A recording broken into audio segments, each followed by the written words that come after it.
Veličina čoveka je u njegovoj odluci da bude jači od svoje sudbine. Jesen je drugo proleće, kada se svaki list pretvara u cvet.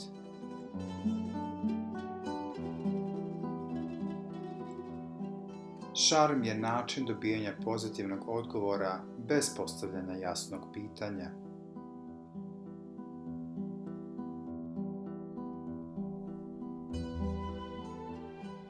Intelektualac je onaj čiji nadzire samoga sebe. Nema ništa ogavnije od poštovanja koje se bazira na strahu.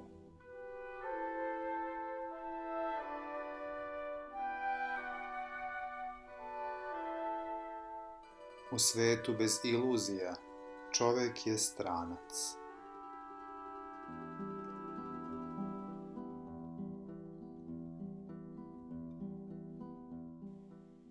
Opšte se dobro sastoji od sreće pojedinaca.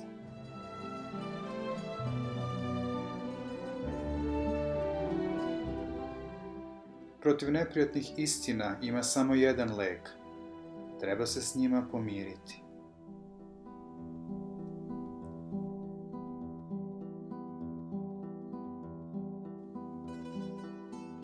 Poznajem samo jednu dužnost, a to je da volim.